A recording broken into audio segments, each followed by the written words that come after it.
So today I'm going to show you how I make my homemade strawberry jam, and then I'm going to show you how I can it, I water bath can it to make it shelf stable so that you can store it in your pantry.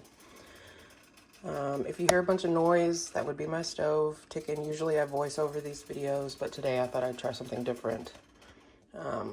So first you're going to want to start off with about 5 cups of strawberries. You can use fresh or you can use frozen. I find that frozen smashes up easier, doesn't affect the flavor. And so this is about 3.5 1-pound bags of whole frozen strawberries that I let defrost in the refrigerator. And then I'm just going to take my potato masher and smash them down. You could absolutely, throw them in a blender, your food processor, but I find that this way makes a texture that I like better. I like a lot of chunks in my strawberry jam. So you're just going to want to crush them up until you get it to the texture you prefer. And just know that if some of them are still in kind of big pieces, while it's cooking, they're going to kind of break down a little bit more, so it's not really a big deal. But if you want your jam to be smooth, by all means, go ahead and toss it in the blender. The end goal is to have about 5 cups of crushed strawberries and juice. Before you get started making your jam, this is a really good time to go ahead and get your jars warming up, because this jam is going to be hot packed, which means you're going to be putting scalding hot liquid into your jars, and you don't want thermal shock. If your jars are cold, they could explode or crack, and jars are kind of expensive, so make sure your jars are hot. This also helps make sure that they're kind of sterilized, even though it's not really necessary as long as they're clean. But what I've done is I've just filled my water bath canner. Make sure you have a rack in the bottom. Your jars cannot touch the bottom of your pan. You don't have to have a fancy pan. One like this will work. It just has to be deep enough that whatever size jars you're putting in it have a couple of inches of water over the top of them. This is important. Proper canning procedure. So I've loaded more than I think I'm going to need for a couple of reasons. Depending on the juiciness of your berries, you may end up with more than what the recipe says. Usually with this particular recipe, I will get right about 5 pints and then a half pint. But that's subject to change. So I always put more jars in here than I need. And also this is because when you water bath can your jars, you don't want them falling over. You don't want them clanking together and moving around. You just need them to be upright and still. So any jars that I don't use, I leave in the canner to fill up the void. Now you could double this recipe if you really wanted that much jam and make, 10 pints, and that would more than enough fill this canner. But for me, I have to fill the empty spaces, so I just put more jars than I need. So at this point, I have a nice deep pot. You could use one smaller than this, but this is what I have. I've also found that when you're making jam, sometimes it pops and splatters. So I also recommend, a long sleeve shirt, just in case your jam starts to spatter, because it is molten lava, and you don't want that on your skin. So now that I've got all my strawberries crushed up, I'm gonna go ahead. This is a small burner, so I'm gonna have to turn it up pretty high. I have a small stove and my water bath canner is on my big burner. So for you, this might not take as long for your pan to warm up, but for me, it does take a little while. You're gonna go ahead and measure out your crushed strawberries, and you're gonna want 5 cups, as close to it as possible.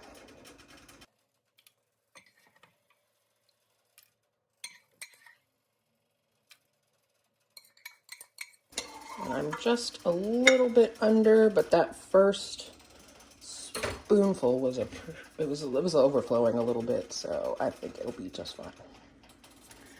Try to get all this juice out of here. We don't want to waste any of that goodness. And once you get your strawberries in the pan, you're going to want to turn it up to a relatively high temperature, not full blast high, but maybe medium high.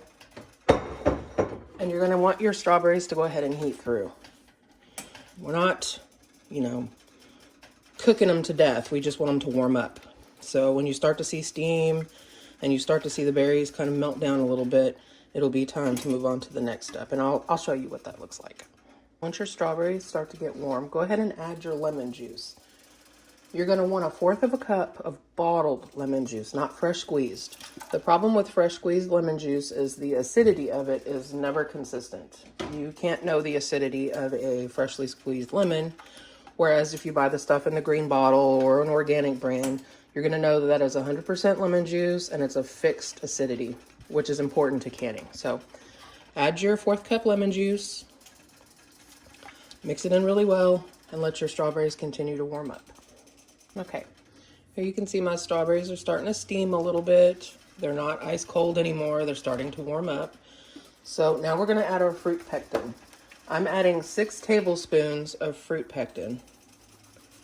And you're going to mix it in really well. You can use the ball stuff, ball canning pectin. You can buy the Sure Gel, whatever you prefer. But I use Hoosier Hill Farms fruit pectin powder because I can buy it in bulk. But whatever's easier for you. You're going to go ahead and mix your pectin in. You want to try to get out as much of the lumps as you can. There's still going to be little lumps of pectin, but as it heats, those will dissolve, so it won't affect the texture. There are recipes for no pectin strawberry jam, but the consistency of those, to me, is much more watery. This jam, when it sets, it's thick. You're going to want to make sure to stir constantly at this point because you don't want your strawberries to scorch to the bottom of your pan, and it is very important that you use a heavy bottom pan. If you try this in a thin aluminum pan, you're just going to end up with a burned mess on the bottom, especially after you add your sugar. So just keep stirring. Get your pectin all dissolved and mixed in. And what you're going to do is heat it until it starts sort of a rolling boil. Like if I stop stirring, it'll it'll bubble a little bit in the middle. But a full rolling boil that can't be stirred down is basically, even doing this, it's still going to be boiling all the way around the spatula.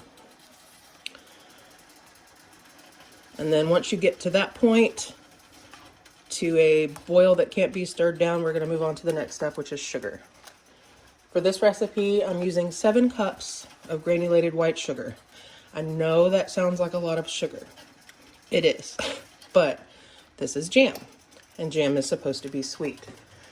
There are recipes out there on the internet, on the glorious YouTube, that have low sugar jam recipes, and those are pretty good.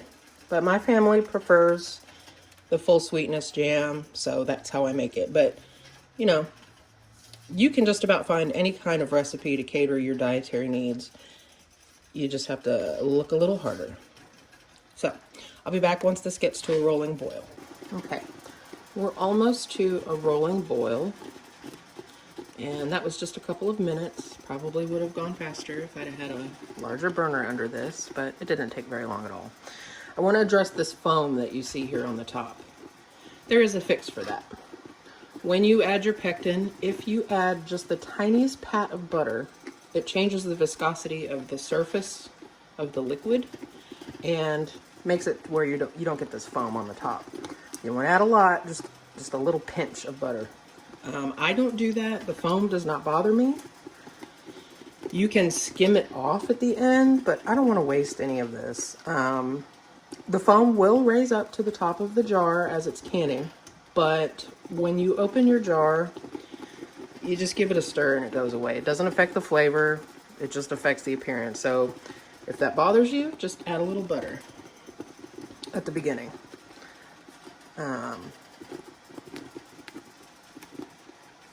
Okay, I think we're just about there. So now I'm going to go ahead and add my sugar. You're going to add it all at once. Again, that's 7 cups of just granulated white sugar. And you're going to mix it really well. You want to make sure that all of this sugar, all the clumps and lumps get dissolved. You definitely don't want to stop stirring at this point. Now that you've got all that sugar in there, it will burn. If you need to adjust your heat, do that. Once we get all this sugar dissolved, we're going to bring it back up to a full rolling boil that cannot be stirred down. And once it gets to that point, you're going to allow it to boil while you stir for 1 minute. Then you're going to turn off your heat and remove your jam, your pan, from the heat. And then we'll move on to the canning process. I'm not going to make you sit here and watch me stir sugar. So when this gets up to a rolling boil, I will bring you back. Okay, we have reached the point of which I cannot stir down the boil. It actually happens pretty quickly. It'll go from just being calm, it'll start steaming, and then all of a sudden it's boiling. Like I said, do not stop stirring. It will stick to the bottom. So at this point, you're going to set a timer for 1 minute and let it boil.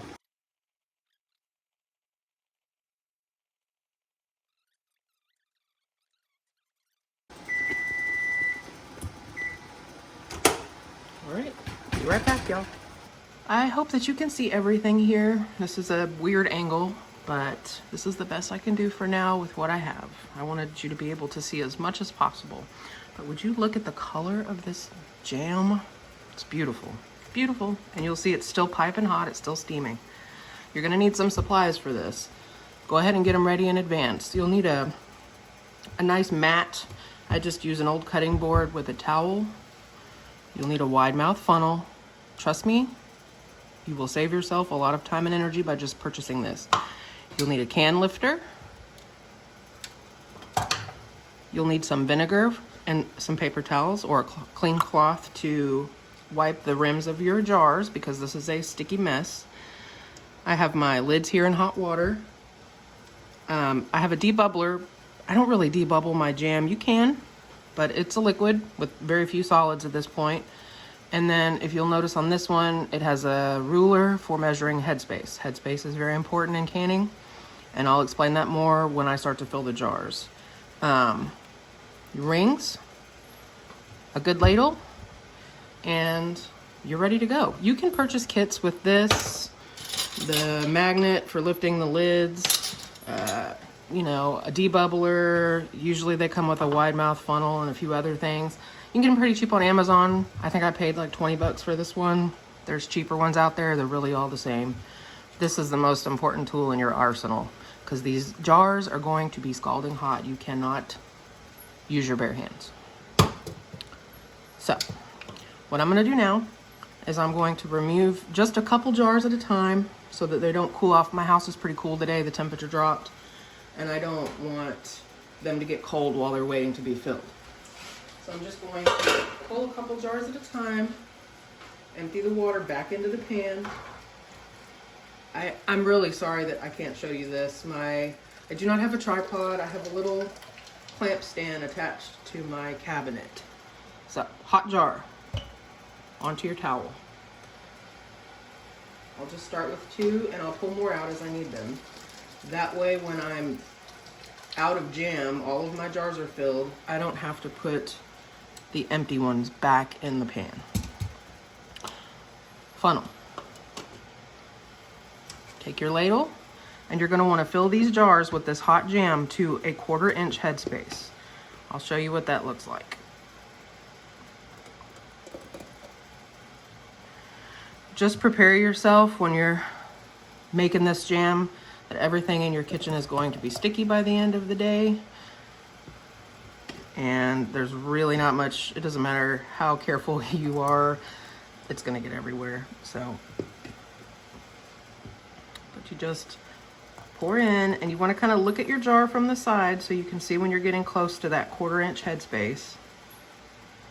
You do not wanna overfill these because you could end up with what is called siphoning, where the jam leaks out of the lid while it's canning. We don't want to waste any of that. It also can cause what's called a false seal. And there. Now I overfilled this one, so I'm going to show you that you can just use a spoon carefully dip some out and either put it into another jar or back into your pan. 1/4 inch of headspace would be right to the second. This jar is pretty hot, but I'll see if I can show you. This line right here, this is 1 inch, this is a 1/4 inch. If you turn it around to the other side, that is a 1/2 inch. I don't know, can you see that? Inch, 1/2 inch, 1/4 inch. So you're just gonna continue that process. You can use this tool right here to measure your space if you want. If you feel more comfortable doing that, that's acceptable. In fact, I encourage you to do that. We're just gonna move through this, fill up all of our jars until we run out of jam. And then we're gonna do one of what I think is the most important step, and that is we're gonna wipe the rims of these jars down. As I said just a few minutes ago, this stuff is sticky. And if you do not wipe your rims, your seals could fail later because there's sugar underneath your lid. So, 1/4 inch headspace.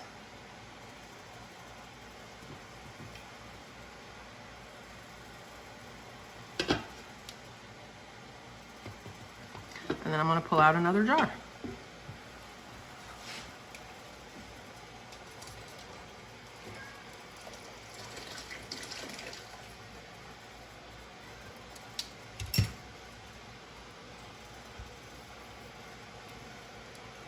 Don't try to touch these jars like I just did. I have asbestos hands, so if I only grab it for a second, it's not too bad.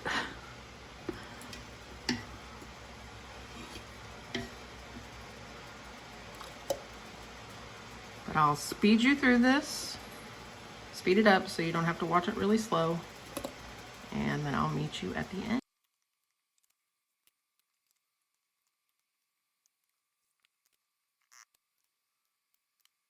Okay, so you remember when I said the last batch of this I did the other day, I got 5 pints and a 1/2 pint? Well, today I got 4 pints and a 1/2 pint. And that's what I meant by, you know, it's not always going to be the exact same amount of jars.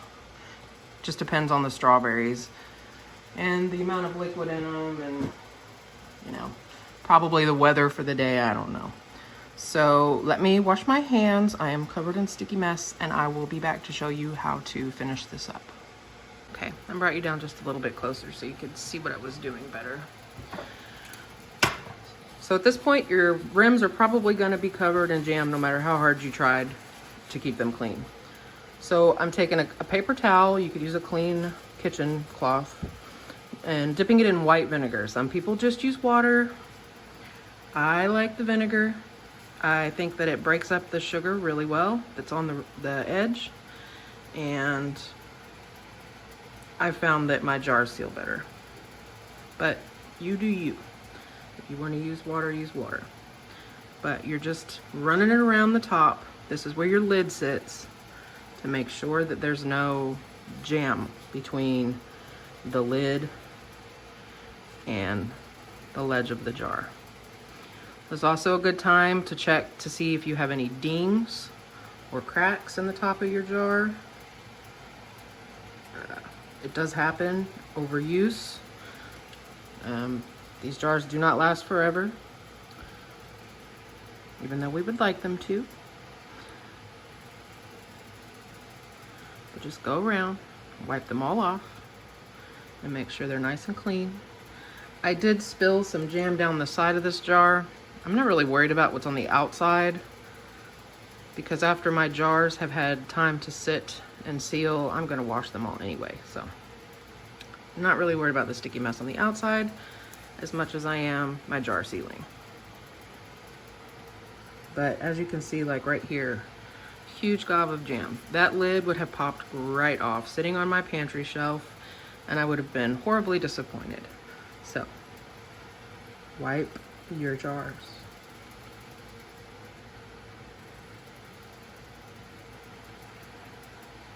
All right, after we get our jars wiped down with vinegar, we're gonna just put our lids on. You want to center them on the top, and you take your ring, and you're not gonna crank this ring down. We're gonna do what's called finger tight, where you spin it until you don't have to twist your wrist. So you're just tightening it with your fingers. And you're gonna repeat the process until you have your lids and your rings on all of your jars, if they cooperate.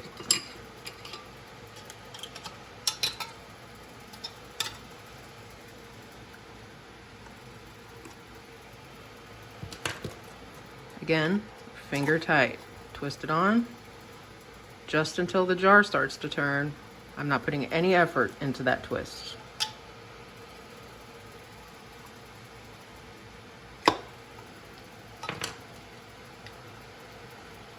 Ring. Finger tight. That's it. Just gently turn the ring until the jar starts to turn, and then you know that you're at finger tight. If you crank these down too tight, you could end up with buckled lids. You could have some catastrophic thing happen. I don't even want to say it because I don't want to jinx myself. But the jar needs to be able to breathe. That's how it gets its vacuum seal. The liquid inside of it boils, it pushes the air out, and then as it cools, that lid sucks back down. That's it, finger tight. See how my jar is turning? I'm not cranking it down. Now let me move my camera so you can see how I put these into the water bath canner. Okay guys, like, I know this is a weird angle, but I'm doing the best with what I have. Now your jar lifter, these jars are still very hot. So you're just gonna grab your jar under the neck like this. And you're gonna go ahead and place it into your water bath canner. And as I said before, make sure you have a rack in the bottom. Most water bath canners that you purchase come with one. If it doesn't, if you're just using a regular pan, you can buy them pretty cheaply on Amazon. I think you can get a 2-set for like 10 bucks. It's not very much at all. Gently load your jars into the canner. You'll see they're bubbling. That's them letting the air out. That's exactly what you want. Once you get all your jars in, make sure they're all straight. You don't necessarily want them to be touching, but if they are, that's okay. I'm gonna center my pan here. We're gonna put the lid on it, turn it up to high. I am at 1,000 feet of altitude. You will need to look up online your location and your altitude. For 1,000 feet or less, it's 10 minutes of water bath canning. I probably should have looked up the numbers in advance, but I did not. So if I think about it, I will try to put some of those additions to the time in here. But you're gonna let this boil, cut like a full rolling boil, and then you're gonna start your timer for 10 minutes if you are at 1,000 feet of altitude or less. I'm gonna let this go ahead and process for the 10 minutes. When the 10 minutes is up, I will show you how to proceed. Okay, it's been 10 minutes. It'll need to be whatever time, as I said before, for your particular altitude. That 10, I think they, well, I don't want to tell you wrong, but I think it's like an extra minute added for every foot over 1,000 feet. As I said before, I'll insert those numbers for you earlier in the video. And I'll probably put them in the box down below so you can have that to refer back to. After 10 minutes, you want to turn off the heat, and you're going to remove the lid. This lid is very hot. Use a pot holder. And that's it. You're just going to let this pan sit for 5 minutes. If you tried to pull your jars out now, they could get thermal shock. They could siphon. You don't want any of that, so you just want to kind of let it calm down from the boil You see it's already stopped the rolling boil and it's calming down. So in 5 minutes, we're gonna remove our jars. All right, so we've given this water bath canner about 5 minutes to calm down. And we're gonna go ahead and remove our jars. Again, your jar lifter, most important tool in your arsenal. And you're just gonna reach in again, gently underneath the rim. Don't tilt them. Yes, there will be water on the top. That will evaporate. This jar is scalding hot. You're just gonna lift them to that towel I said to have ready earlier.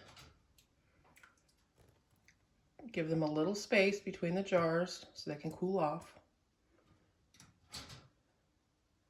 You might even hear them start to pop here in a minute, which is the sound everybody wants to hear when they're canning.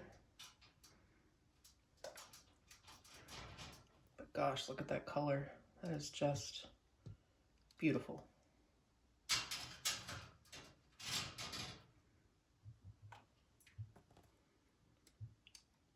Now, I meant to add earlier that if you have hard water, your jars could come out with like cloudy on the outside. One way that you can help stop that is by putting a little vinegar in your water bath canner before you can. I'm on city water, so I've never had a problem with that, but if you do, just add a little bit of vinegar and that will help. What do you do at this point? Nothing. You're gonna let these jars sit undisturbed for 12 to 24 hours. If you go fiddling with them, you could cause yourself a false seal. You will think that it's sealed and it's safe, and then in 4 months you go into the pantry to grab a jar of jam and it's full of fuzzy mold. You don't want that. So, do not take off the rings. Do not tighten the rings. Do not poke the tops. Just forget about them for 12 to 24 hours. I usually wait a full 24 hours before I fool with them. At that point, after the jars have completely cooled and sat, you're going to remove your rings. You're going to check your seals, and I'll show you how to do that in just a second with some that I canned the other day. You're going to want to wash your jars to make sure there's no sticky residue on the outside, because just because the food on the inside is safe, if there's food on the outside of the jar, you can still grow funky stuff on the outside of your jars. You don't want that. So, once you've washed them, once you've checked your seals, taken off your rings, then you're going to label them so you know what you have on your shelf. Never store your jars with the lids on, the rings. Why? If you store a jar of jam with the ring on and it has a false seal, or for some reason the lid fails while it's in storage, you won't know. The ring being on the lid in storage holds the lid in place. Basically what I'm saying is, if your lid is going to fail, your seal, you want to know. You want to see that fuzzy stuff growing in it. You want to see that the lid has, oh, we had a little pop. You want to see that the lid is popped off. You want to smell something's wrong so that you're not feeding that to your family. If you store it with the ring on, you won't know because the ring holds the lid on. Also, if you're going to stack your jars in your pantry or wherever it is that you store your jars, you'll want something in between the layers. A big piece of sturdy cardboard, something. You don't want to stack jars directly on top of each other because, again, the weight of the jar that's on top could cause the jar on the bottom to have a false seal. And you won't know until it's too late. You want to see that fuzzy mold if something goes wrong with your jar. So follow the rules, and it's perfectly shelf stable. I mean, this could last on the shelf for like 2 years. Not that it does. My family blows through this jam. So yeah, let me show you some that I canned the other day, and I'll show you how to check your lids. I canned this jam a few days ago, so I'm going to use this because I don't want to fool with those while they're hot. I don't want to mess up my seals. So when you're checking your lid, you should be able to grab it around the edge and give it a pull and it not come loose. When you open these jars, they will pop. You will hear it. It's a very distinctive sound, kind of like opening a jar of pickles, store-bought pickles. If you can do this, it's sealed. Also, there's no button on the top. The button is sucked down. That is a good indicator that your jar is sealed. You do want to go through your pantry every now and then. Tap on the top of your jars. Check your seals. Make sure you don't have any false seals sitting on your shelves. Wash your jars. Label them. I would not want to go in there and think that I'm pulling strawberry jam off, and in fact it's cranberry sauce. So, and that's it, you guys. Just a little bit over an hour. Probably would have been less than an hour if I hadn't been filming. And I have 4 more pints and another half pint of jam to share with my family and my friends. If you guys are interested in more videos like this, please leave me a comment below and let me know. This was a little bit out of my comfort zone, but I love doing it. So if you would like me to share it with you, I'm happy to do that. Also, if you're interested in getting into canning, I recommend picking up books. The Ball Canning Jar book, there's several of them out there, really good. I'll leave some links to some good resources in the description box below that helped me with my canning journey. So that way, if this is something that you think you might be getting into, you can, do your research. Try things that you think you might like. It's trial and error, and we learn from our mistakes with canning. But it really is gratifying at the end of the day when you have a successful canning session. Thank you guys for watching. And as always, I will see you next week.